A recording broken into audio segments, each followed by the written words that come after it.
So yeah, how does Kart Race Series work? For qualifying, we'll focus on Solo 1. You can see he has a qualifying score time of 9.2, and timing late, effect 0.2, and car scores of 1 per sector, and skill scores of 2 per sector.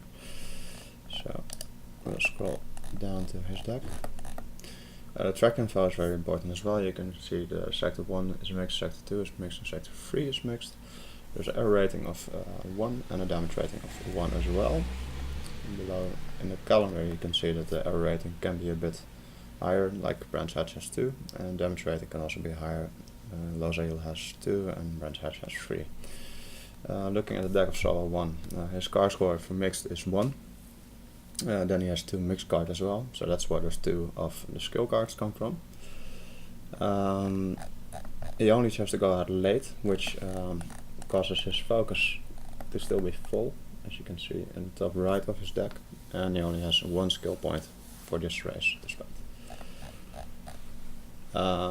The strategy also matters. Here he chose to go out late, which means that in the bit below the table you can see that late has a minus 1.4 traffic reduction and a grip increase of 1.625.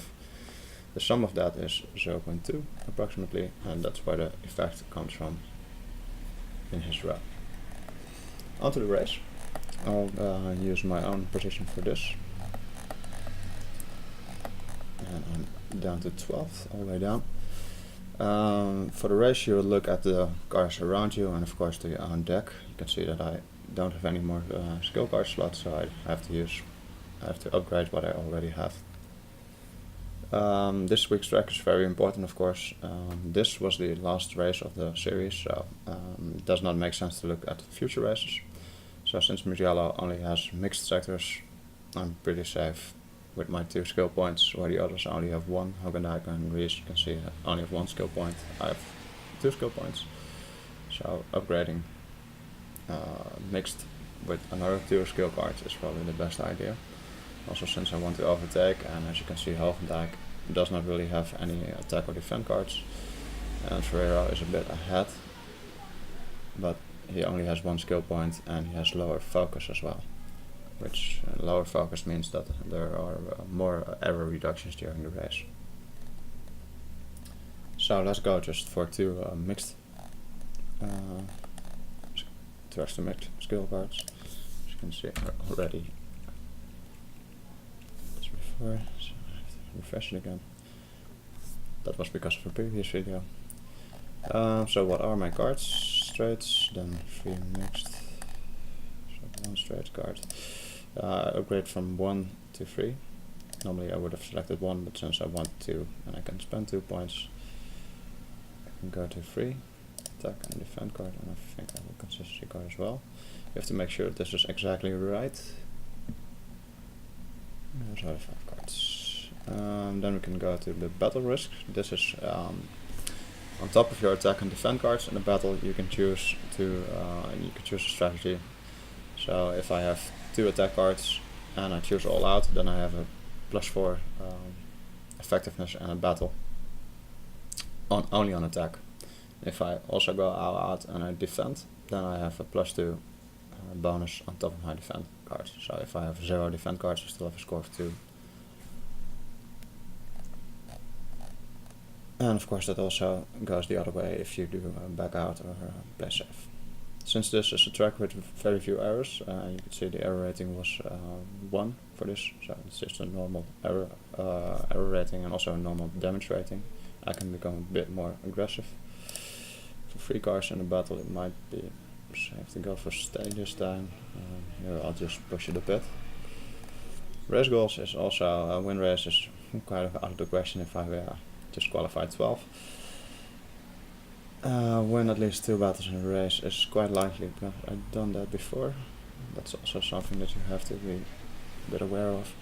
Finish 3 positions higher than started is also not really likely in my case, since there's still a lot of people around me.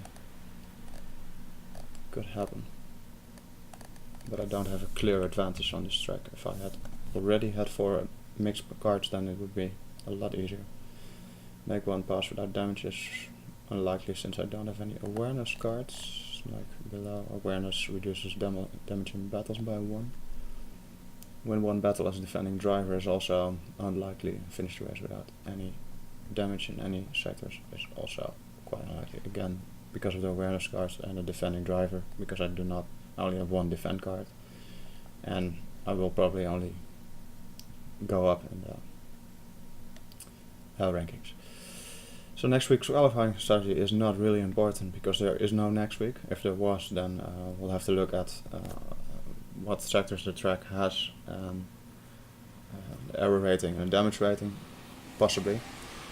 If I really score low, well, imagine that we would go to a track next week where corners would be dominating, and I don't have any corner cards, then you might want to go out for all 3, so you get a bonus on top of your qualifying score.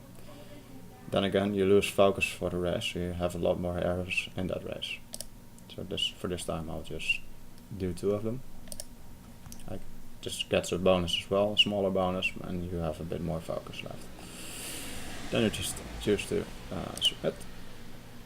Now you can see that at the bottom of the post there's a list.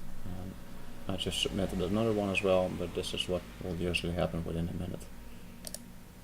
So that's how you play Car Race Series.